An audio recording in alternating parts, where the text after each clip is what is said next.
This is Pet Life Radio. Let's talk pets.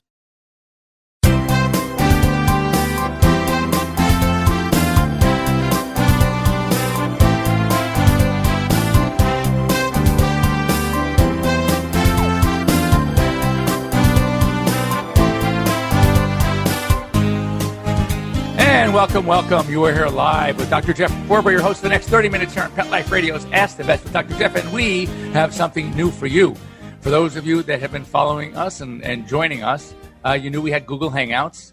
Google Hangouts exists no more, but we now have Zoom. So you can now join us live here on video. Bring your dog, bring your cat, whatever the case may be.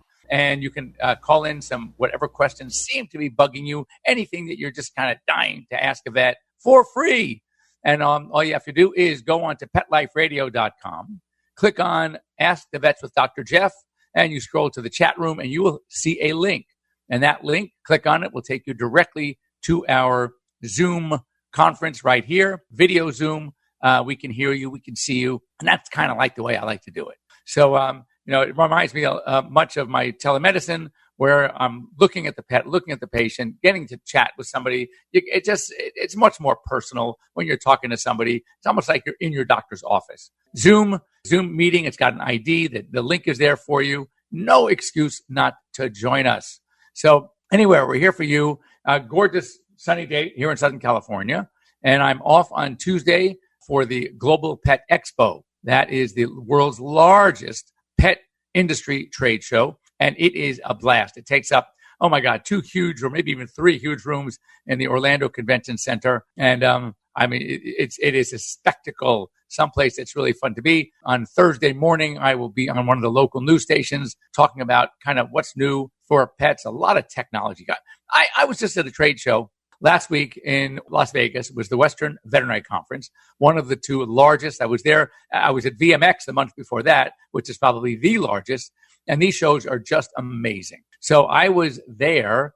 There was a cat litter box that was really cool, actually, from Japan. And it, first of all, the cat litter box has a camera in it. So you can follow, especially if you have multiple cats, which cat is going in and when and how often. And then when the cats walk in, they are automatically weighed. The box itself sits on a little pedestal that is a scale. So a cat walks in and it is weighed. And then when they urinate, it subtracts their weight after. So it's going down to the grams here. So you can now monitor. If you have multiple cats and one is urinating more frequently, the box is always wet, but you don't know which one. Now the box, it's called the Toletta, T-O-L-E-T-T-A. So Toletta will tell you which cat's in the box, when, how often. It graphs it for you. So you can actually keep track of your cats and the amount of urine and how frequently they have to urinate. I think that's pretty cool.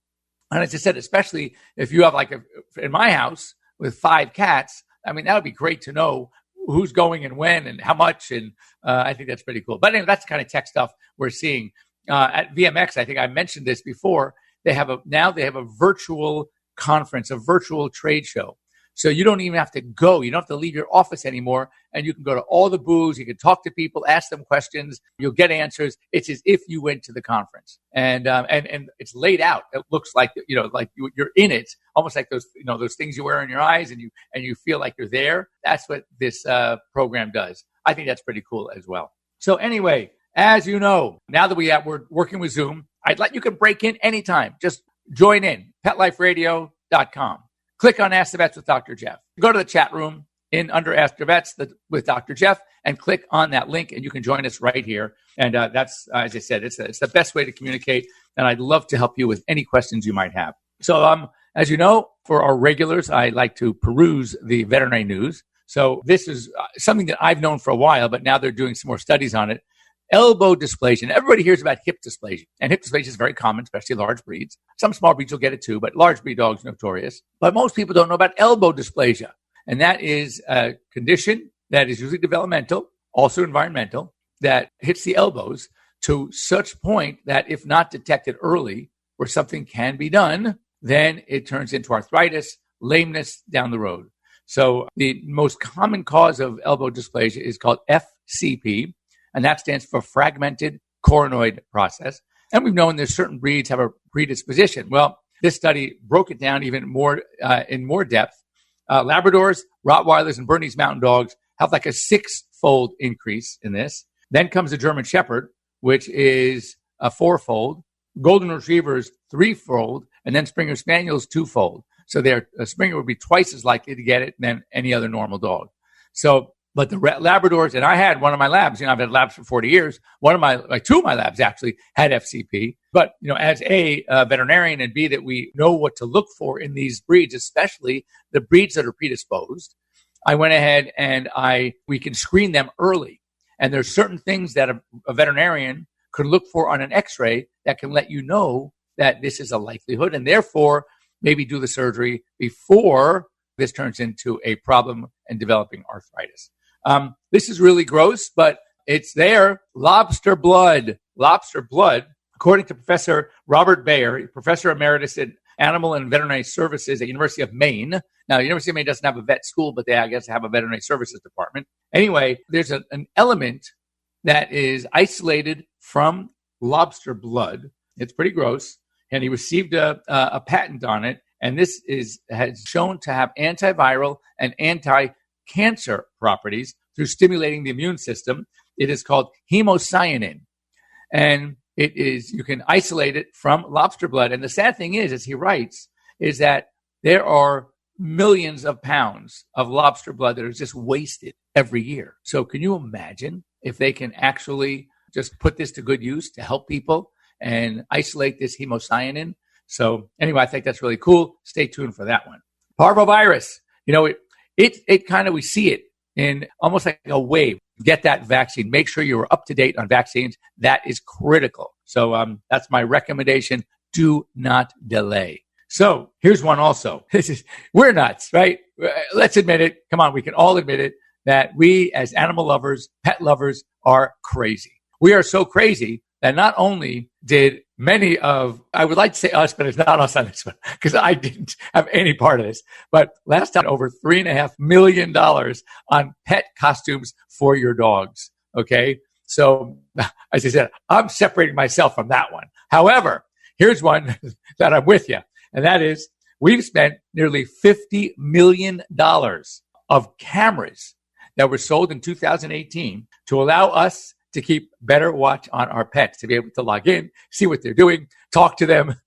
We're crazy, aren't we? But they do say that this is help separation anxiety for both the owners and, of course, their pets. And there are systems where you can actually deliver treats remotely through whatever system you have. So we know you can talk to them like a Ring or Nest. And it's funny. You ever watch a dog on a camera when you start talking to him and he starts looking around like, oh my God, where is he? I hear him. I don't see him. So this is something that's great. But it's a lot of money, $50 million. So here's something that I like out of UC Davis, my alma mater, that they're using AI, artificial intelligence. So I think that's pretty cool. Stay tuned for that one. They expect it to be available at the end of this year. There's also a new drug that is called, I'm going to have to try to get this right, Sobatyrone. Sobatyrone, it's a drug that helps fight idiopathic pulmonary fibrosis, which affects Westies on a very high incidence, but other breeds as well, but also people. So now, again, one of those situations where in the veterinary world, we are doing discoveries that not only can help our pets, but they can help us as well. This was a good one, too. Hats off to our mayor in Los Angeles, Mayor Garcetti. But LA City Council voted to ban party animals. Those are using wild and exotic animals. I mean, you can imagine people here in LA are kind of crazy. They have sometimes too much money. They don't know what to do with it. So when they throw a party, they'll have lions, they'll have elephants, it's like bringing a zoo to a party. It can potentially very dangerous. It's not good for the animals. So the city council has signed a bill to ban these parties, ban these animals coming to these parties, which I thought was very responsible. So I like that. And here's another one that, again, I often say a week doesn't go by that we don't see this. But salmonella found in a fresh, raw, frozen turkey for dogs. So again, even though it was frozen, just freezing by itself is not necessarily the answer to eliminate the bacteria from raw meats. And then this one's a boo. This one's a bad Denver. So Denver mayor vetoed a measure to ease the breed ban. Currently in Denver, Pit bull and pit bull crosses are not allowed. They are banned. And the city council brought a measure to them that under certain circumstances can they lift the ban? And his answer was no. Under any circumstance, they cannot have pit bull or pit bulls or pit bull crosses. That's a bad thing. Anyway, don't go away. We're going to break. If you want to join me, please, PetLifeRadio.com. Go to Ask the Vets with Dr. Jeff, chat room, click on the link, and you can join me live here. When we come back, we're going to have some questions for you. We'll answer them. I'm going to ask them. They've been sent to me, and we'll answer them live. So now I've got this pack of 4 Shar-Pei rescue dogs. Jimmy, Coco, another Shar-Pei, 1 pug who is Joe. I have stuck with the Dinovite for, oh my goodness, probably 5-6 years. DINOVITE.com. People remark on really how well my dogs look, what beautiful coats they've got. I tell them, yep, they get a regular diet of Dinovite with every meal. Dinovite is nutrition. All I have to do is say dog food. It's a pandemonium. They can be half asleep, and they're up and thrilled. She just looks simple, squeaky clean. You don't need to wait until a problem presents itself. It's far better to keep the dog happy and healthy at all times. Dinovite for life. You won't believe how happy your dog will be. People do ask how they get Dinovite. I tell them I get my Dinovite from DINOVITE.com. Let's talk pets. Let's talk pets On Pet Life Radio. Pet Life Radio. PetLifeRadio.com.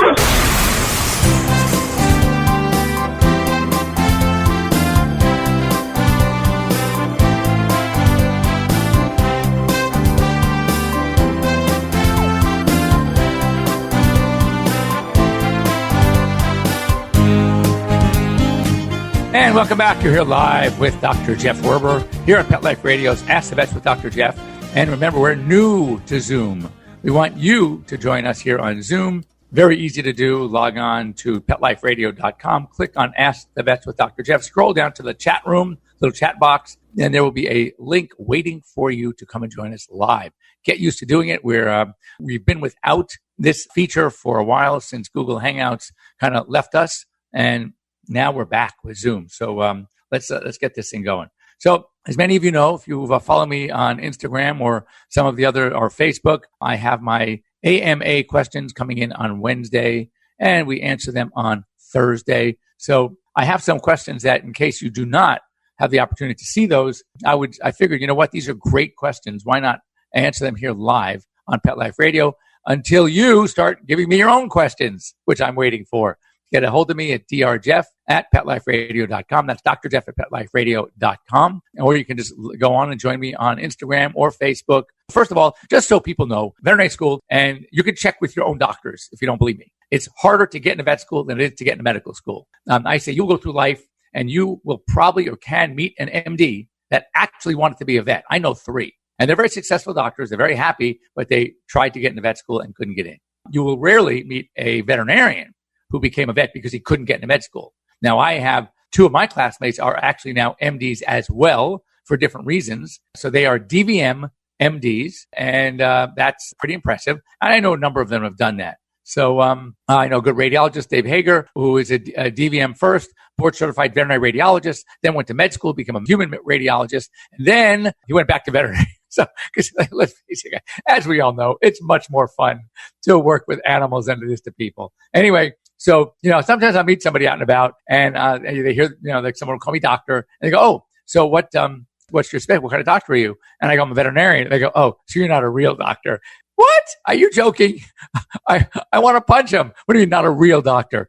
When you think about how much more difficult it is to get a vet school than med school, we should be. So I actually have a license plate rim that says real doctors treat more than one species. So vet school is 4 years. And doing an internship is optional. If you really feel comfortable and have had enough experience going into veterinary school, then you can go straight to work. I do recommend more and more and more now for any of you veterinary hopefuls out there, plan on doing at least an internship. You don't have to do a residency. We'll get to that in a sec. But internships, because there is now so much more to know than when I had to learn 40 years ago, that I am concerned, unless you had a ton of experience, and I did, to be able to get out and start working comfortably. I think that extra year of an internship really is helpful. They are tough to get, so you're going to have to do well in vet school, but I think it might be worthwhile. Now, residencies, those are if you really want to specialize. If you want to become a board-certified internist, cardiologist, cancer specialist, oncologist, behavior specialist, veterinary dentist, pathology, and there's clinical and anatomical pathology. You might want to, become a dermatologist. You might want to, become a surgeon. So there are so many specialties in veterinary medicine that those have residencies anywhere from 3 to 4 years. And that's on top of the internship, on top of vet school. So it's a haul, just so you know. I mean, don't think it's not easy. But when you see get out, then you're kind of doing it in that discipline. So I actually wanted to be a surgeon, and I love surgery. But my problem was it took me so long to get into vet school. It took me 4 years. So by the time I got out, I would have been dead if I said to my wife, I want another 4 years. So I went straight to work. But now, for me, the best thing in the world was, it's funny how things work out, because the best thing in the world was for me not becoming a surgeon, not spending multiple hours a day in a surgical suite with your tech and an anesthetized patient. I love the interaction with the patients. I love the interaction with the clients. And therefore, for me, and I love ophthalmology. I do a lot of eye stuff.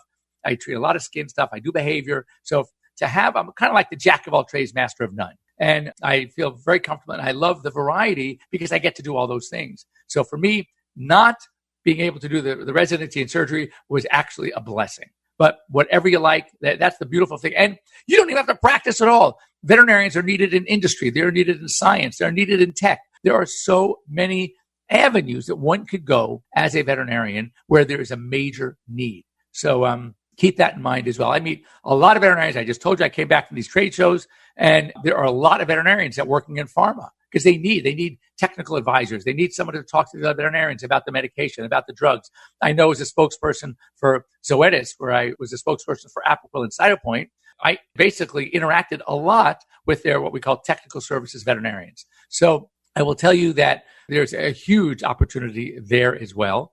And then, do what I've done and some of my colleagues, Evan Anton, my friend Marty Becker, Ernie Ward, we all do a lot of Justine Lee, we do a lot of media. And there's a huge need for that as well. And it's not competitive because there is such a need. I remember I was in New York last year doing Good Morning America the same time that Evan was in New York doing the Today Show. So afterwards we met for coffee. I mean, it's not a competitive thing. There's so much need, even just on a local level. I get called in to Inside Edition, to KTLA, to KCBS, KCAL, all these, the local CBS affiliate, Fox affiliate, Fox News feed. So again, these are the things that if you love animals, if you want to help people, if you want to educate, doing media is also a great opportunity, and the opportunities are out there, but you got to make them happen. They're not going to come to you. Trust me. You got to be a little bit more proactive when it comes to that. But again, it's a fun thing to do. Turbo hates getting his teeth brushed and will bite me like crazy.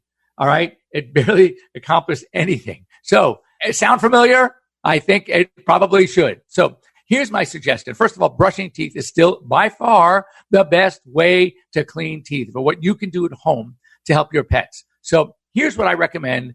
It works a lot of the time. I can never say all of the time, but I've gotten a lot of success with my patients and with some of my own pets. Oh, by the way, I know I'm nuts. I just adopted another dog. Go figure.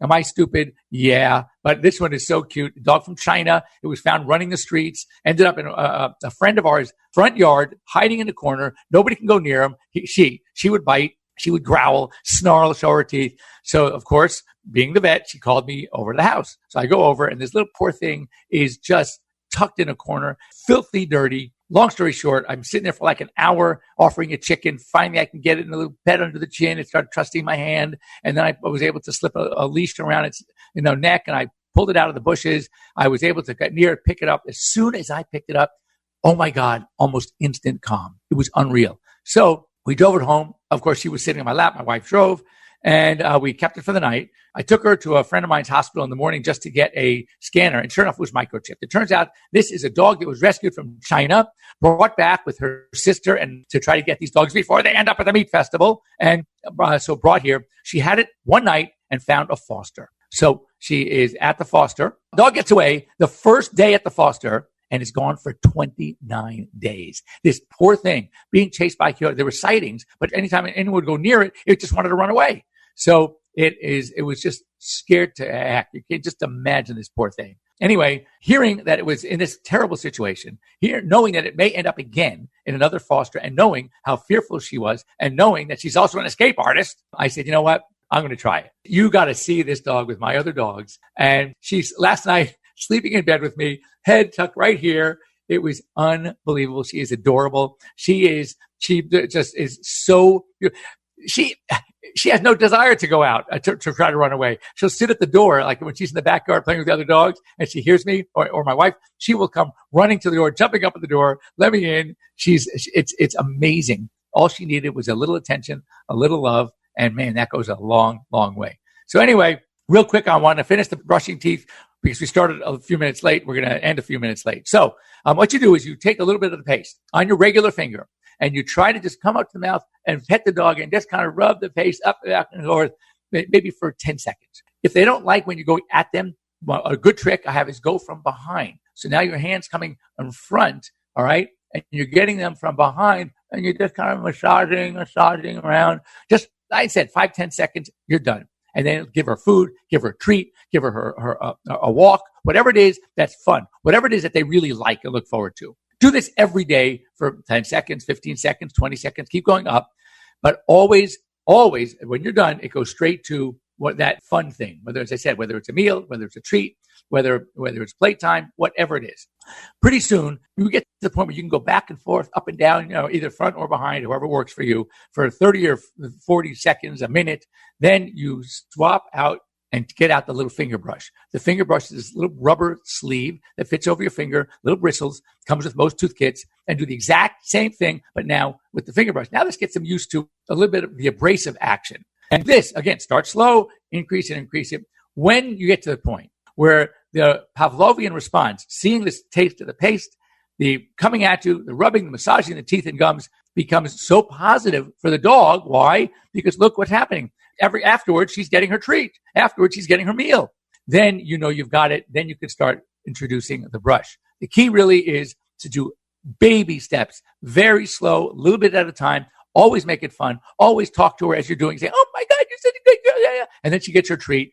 That is the way we slowly get them used to having their teeth brushed. As I said, it works most of the time.